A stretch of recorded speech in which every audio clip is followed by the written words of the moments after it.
94.3 my FM से मैं हूँ वीजे और आज मैं उनके साथ हूँ जिनके गाने आप हमेशा प्लेलिस्ट में सुनते हो और जिनके गाने हमेशा हर किसी की प्लेलिस्ट में होते हैं, रिपीट मोड पे होते हैं। इनके वो गाने जो मिलियंस में नहीं बिलियंस में जाते हैं उसके व्यूज, और इनकी आवाज जो है वो है बड़ी ही बेमिसाल। And he is none other than Jubin Nautiyal. Hello hi hello sir, how are you Vikas? I am good sir. तो सबसे पहले तो welcome to Raipur and thank you so much जो आप रायपुर आए। एंड जितना मैंने सुना है सर कि आप पहले भी यहाँ पे रायपुर आ चुके हैं, राइट सर?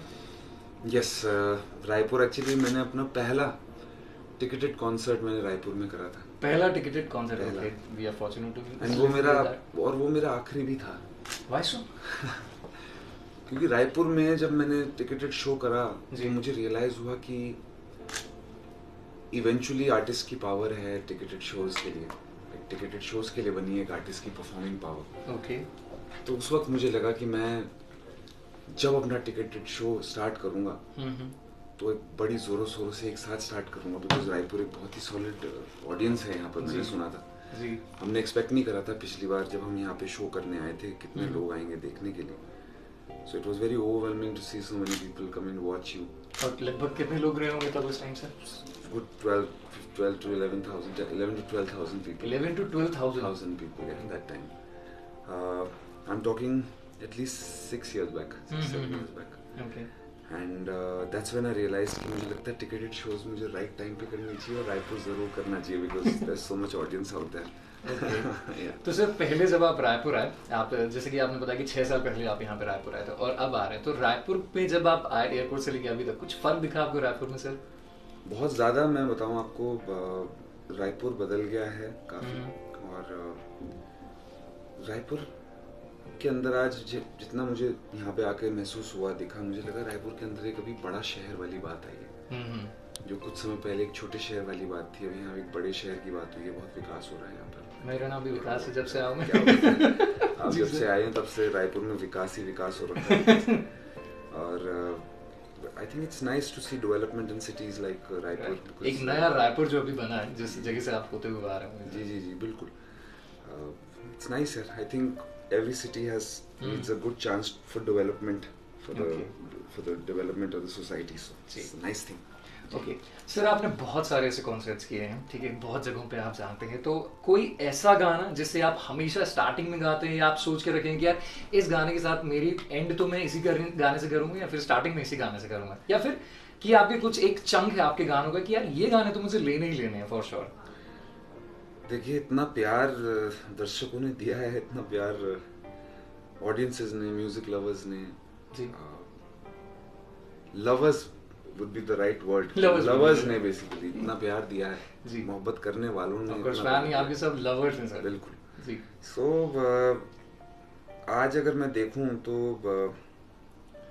कितने भी शोज कर लूं स्टेज पे, कुछ डेफिनेटली ऐसे गाने हैं जो गाए बगैर मैं नहीं उतर सकता। जैसे हर आर्टिस्ट की लाइफ में होते हैं, एक दो गाने होते हैं ऐसे, बट इतना प्यार दिया है दर्शकों ने कि अपनी लाइफ में काफी सारे ऐसे गाने हैं जिसके बगैर अगर उतरूं मैं स्टेज से नीचे तो दर्शक जो है वो नाराज हो जाते हैं। जैसे कि तुझे कितना चाहें और हम कबीर सिंह में जो मैंने गाया, वो तो आपका जो वीडियो जो वायरल हुआ था आज भी लोगों से याद रखते हैं। फिर राता लंबिया शेरशाह का मैं नहीं कर सकता, बिल्कुल सर। लुट गए गाए बगैर में, लुट गए तो 1 बिलियन व्यूज क्रॉस कर चुका है सर। और तुम ही आना भी, अगर देखा जाए लिरिकल वीडियो और फुल वीडियो, तुम ही आना जी, हम नवा मेरे, और ये दुआ है मेरी रब से, मेरी आशिकी, पसंद आए। My God, there so many songs, you guys have given me so much love. आज पहले मैं जब मैं लिस्ट बनाता तो मैं सोचता था कौन से गाने गाऊंगा, आज मैं सोचता हूँ कौन सा छोड़ूं। ओके। क्योंकि देखिए आज बहुत सारे गाने होते हैं और एक टाइम लिमिट होती है शोज के लिए, तो हम लोग को बहुत ट्रिकी पार्ट होता है। अभी मतलब जब आपका इंटरव्यू खत्म होगा उसके बाद हम यहाँ बैठ करके खूब टाइम लगा करके सबके सब सेट लिस्ट बनाएंगे कि आज क्या प्ले होएगा। ओके सर, आपका जो गाना है लुट गए 1 बिलियन व्यूज क्रॉस कर चुका है, लेकिन आपको भी ये शायद पता होगा, जब आपने भी इंस्टाग्राम पे रील्स देखे होंगे, उसके जो मीम्स बन रहे थे कि आंख उठी मोहब्बत ने अंगड़ाई ली, उस गाने को जो मिस इंटरप्रेट किया गया है, तो जब आपने सुना कि यार ये मैंने नहीं गाया था, मैंने आंख उठी गाया था, so what was your reaction at that time? I was surprised that so many people don't know such a famous song. Right. That was the biggest surprise to me, because देखिए मैं नुसरत साहब का एक बहुत बड़ा फैन हूँ, और आंख उठी मोहब्बत ने अंगड़ाई ली, दिल का सौदा हुआ चांद मिला, तेरी नजरों ने कुछ ऐसा जादू किया, लुट गए हम तो पहली मुलाकात। ये इतनी मेरे लिए पर्सनली मेरी लाइफ में कल्ट लाइंस थी। मतलब मुझे कोई उठा करके भी बोलेगा कि ये गाना है तो ये मैं गा सकता हूँ बिल्कुल गाना। So it was definitely surprising that so many people don't know the song. फिर आई थिंक एक और शायद मिसकंफ्यूजन होगी, क्योंकि जब वो गाना उसकी जो ओरिजिनलिटी थी गाने की, उसका नाम था आंख उठी, और जब रिलीज करा गया लुट गए से रिलीज हुआ। उनकी भी सोच सही थी, उनकी भी सोच यही थी, लेकिन बाद में समझ में आया कि उसकी नाम आंख उठी क्यों रखा था जी, ताकि टाइटल से लोगों को पता लगे, ताकि सही गाने पे पहुंचे कि आंख उठी मोहब्बत ने अंगड़ाई ली। और तो वो मुझे लगता है थोड़ा सा modernisation of the voice programming में थोड़ा सा गलती भी हुई, शायद हम उसको अच्छे से कर सकते हैं। But all well when ends well. We have a beautiful song. We have the fastest billion song of our country. मतलब जब वो गाना है अभी भी, मतलब लोग अभी भी उसे उतनी Absolutely. It's very very special. सिर्फ तुम ही आना जो गाना सुना है, अगर देखा जाए मैंने भी उसके जो व्यूज देखे हैं 1 बिलियन वो भी क्रॉस कर चुका है। लिरिकल वीडियो फुल वीडियो की मैं बात करूँ जो कलेक्टिवली 1 बिलियन प्लस व्यूज हैं, और साथ ही साथ लुट गए। बहुत कम ऐसे आर्टिस्ट हैं जो आपसे पहले भी जो स्टैब्लिश हो चुके हैं बट उनके इतने व्यूज नहीं है, उनकी इतनी पॉपुलैरिटी नहीं है। सो कैसा लगता है आपको कि यार मेरे गाने इतने व्यूज आ रहे हैं, 500 600 700 मिलियन और 1 बिलियन प्लस व्यूज? शायद मेरे गाने इतने ज्यादा ट्रैक ही इसलिए करे क्योंकि मैंने कभी इस बात पर ध्यान नहीं दिया कि व्यूज कितने आ रहे हैं उस पे, ओके, कितना फेमस होने वाला गाना। मैं आज भी अपने गाने को जब छूता हूँ, अपने गाने के साथ बैठता हूँ और उस पर मेहनत करता हूँ, तो आप मानेंगे नहीं, आज भी मैं उसी छोटे बच्चे की तरह जो 18 साल का बच्चा अपने गिटार के साथ बैठा होता था और पसीने टपक रहे हैं और लगा हुआ है काम कर रहा है। That's how I work with my music. जो भी आप अब इससे पहले गाने गए हैं और इससे आगे जो गाने गए हैं, आप सबसे ज़्यादा जिस चीज़ के लिए मुझे प्राउड फील होता है वो होता है कि मैं हर बार हर गाने में अपने कुछ ऐसे बैरियर्स तोड़ करके आगे बढ़ता हूँ कि हर बार मेरे जो लिसनर्स हैं वो सरप्राइज होते हैं, बोलते हैं यार जुबिन ने ये भी कर दिखाया। आई थिंक ये मेरी सबसे बड़ी जीत है। Rather than singing 500 songs average, I would sing one song perfect, and that has really helped me in my career. It has kept me grounded also. Okay. अभी रिसेंटली आपका एक और गाना भी आ रहा है, कुछ बातें हैं, जो कि अभी नंबर 1 पे भी ट्रेंड कर रहा है, जो कि हम लोग सुन भी रहे थे। YouTube तो घर हो गया मेरा। सीरियसली सर, मतलब घर हो गया। हर बार हम लोग देख रहे हैं कि टी सीरीज आप लोग का इतना प्यार मिलता है मुझे, सारे रेडियो चैनल्स का इतना प्यार मिलता है, सोशल मीडिया व्यूअर्स का इतना प्यार। अब मुझे तो ऐसा है, मुझे जहाँ से मैं आया हूँ जॉन सार बाबर उस जगह का नाम है, मुझे लगता है अपने जो मेरे अपने लोग हैं मुझे उनसे इतना प्यार मिलता है। इट इज जस्ट लाइक जब भी गाना आता है सडनली ट्रेंडिंग नंबर 1 पे और उसके नीचे इतने प्यारे प्यारे कमेंट्स लोगों के, मैं लिटरली कितनी बार मैं देख करके मेरी आंखों में आंसू आ जाते हैं कि यार देखिए, जब हमने एक गाना बनाया था, एक छोटे से कमरे में गाना बनाया था, हमें नहीं पता था कि उसका इम्पैक्ट कितना होगा, कितने सारे लोगों को खुशी के आंसू देगा, कितने सारे लोगों को मुस्कुराहट देगा, कितने सारे लोगों की लाइफ में वो स्टोरी की तरह बस जाएगा, कितने सारे लोग पार्टनर्स को डेडिकेट करते हैं, मेमोरीज बनाएंगे उसके साथ, मुझे लगता है। And it is just special to be so personally attached with my audience in such a beautiful way. I think that's my biggest achievement in this line of work. Yeah. Okay. Sir, बहुत सारे वैसे तो आपको of course compliments मिलते होंगे, but कोई ऐसा rare complement जो आपको लगा हो सुन के कि यार ऐसा कॉम्प्लीमेंट मुझे कभी किसी ने नहीं दिया? आपको हमेशा किसी ने पर्सनालिटी के लिए और ऑफ कोर्स आवाज और गानों के लिए तो दिया ही होगा, बट कोई ऐसा रेयर कॉम्प्लीमेंट जो आपको अभी याद हो? Honestly, for the longest time जब मैंने गाना गाना शुरू करा, तो ऐसा नहीं है कि मैंने एकदम सडनली अभी लॉकडाउन से या पिछले 5-7 सालों से, मैं पिछले 10 सालों से गा रहा हूँ। शुरू के मेरे गाने थे, वो हिट हुए, आवाज पहुंची लोगों के कानों तक, लेकिन शक्ल नहीं पहुंची लोगों। एक मुलाकात से जो आपने स्टार्ट की थी। जी, एक मुलाकात मैंने गाया तो आवाज पहुंची लोगों को, बहुत मजा आया आवाज में। जब हमने हमनवा गाना निकाला, हमनवा मेरे, वो एक तरह से मेरा पहला मेन स्ट्रीम डेब्यू था। ओके। एक म्यूजिक वर्ल्ड वाली दुनिया में, म्यूजिक वीडियोस वाली दुनिया में। हाँ। तो वो गाने, सबसे कमाल का जो कमेंट मुझे लगा, वो उन्होंने बोला कि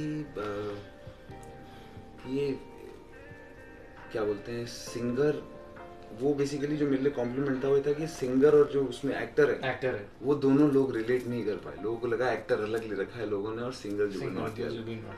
मुझे लगता है was a very big complement because playing my own voice, if I was doing it so well, acting in that song itself, and acting in that song with my own voice, it was a very special project. अगर millions में बात करें तो 750 constant, right, millions. For sure it will touch 1 billion as well. मेरा actually उस गाने के साथ लगाव इसलिए इतना ज़्यादा है क्योंकि उस गाने में कुछ छल कपट नहीं था म्यूजिक वर्ल्ड का, व्यूज का, इन सारी चीज़ों का उसमें कोई छल कपट नहीं था। उसमें ये था कि गाना आया, वो मेरे करियर की शुरुआत के साथ आया। अब क्या होता है, इंसान ना प्रमोट करता है, एक वक्त तक प्रमोट कर सकता है गाना, बिल्कुल, बट जब उस वक्त खत्म होने के बाद जो गाना चलते चले जाए वो ही आपका जेन्युइन है। तो आज भी अगर मैं देखूं तो हमनवा में कॉन्स्टेंटली ट्रैक्शन आता है, बिल्कुल, मतलब ऑलमोस्ट मेरे करियर के साथ जुड़ गया वो गाना। जैसे जैसे मेरा करियर बढ़ता जा रहा है वैसे वैसे हमनवा भी आगे बढ़ता जा रहा है। मतलब कॉन्सर्ट में हमनवा अगर आपने नहीं गाया तो लोग शायद नाराज ना हो। No, I think I will definitely sing that song for the fans. या कोई ऐसा गाना जो आपके लिए मुश्किल रहा हो सर? सारे गाने, आज तक जितने गाने हमने रिलीज करे हैं जी, मैं बताऊं सारे गाने मेरे लिए इतने मुश्किल है। जैसे मैंने बताया कि मैं इतना जैसे एक मैड साइंटिस्ट नहीं होता, मैं उस तरह काम में अभी देखने में बिल्कुल तैयार होकर के बैठा हूँ आपके सामने सर पे, बिल्कुल रेडी शो के लिए, तो अभी लग रहा है हाँ सोफिस्टिकेटेड है, बट जब आप देखेंगे कि घर पे कैसे काम करते तो हम मजदूरों की तरह काम कर रहे थे, बिल्कुल लग करके उसके अंदर, जैसे होता है ना बिल्कुल जैसे ना मेहनत मजदूरी करना, उस तरह से हम लोग म्यूजिशियंस की तरह काम करते हैं। We work for hours on songs, hours on lyrics, hours on the music, on the takes, मतलब literally we have lot of sleepless nights around it. We have so much happening in one song। वो जो 3, 3.5, 4 minute का गाना होता है वो हम सबकी लाइफ में ऐसा छाप छोड़ के जाता है हर गाना कि every song becomes equally special and every song becomes equally difficult। Sometimes आपको जब कोई चीज़ आसान लगती है तो वो कितनी भी डिफिकल्ट हो, अगर आपको आसान लगे तो you kind of flow through it. वो सेम चीज़ किसी और इंसान के लिए बहुत डिफिकल्ट हो सकती है। हमारे वर्ल्ड में उल्टा होता है, जितने आसान गाने होते हैं ना वो सुनने में जो आसान लगते हैं गाने, उसमें my God it is difficult to do those songs, sing those songs. I think when the song is simple it is most difficult to sing. जैसे कोई गाना, सारे गाने आप, मैं कह रहा हूँ 80s 90s के आप सारे गाने लेके चलिए, जितने सारे गाने ना बोल करके मैं सिर्फ एक आर्टिस्ट सेंट्रिक करूं तो फॉर इंस्टेंस लता जी के आप गाने ले लीजिए, वो सिर्फ सुनने में ऐसा लगता है कि यार रफ़ी साहब के लिए, किशोर दा के लिए, ये कुछ फादर्स हैं हमारी म्यूजिक बॉलीवुड फाउंडेशन बेसिकली।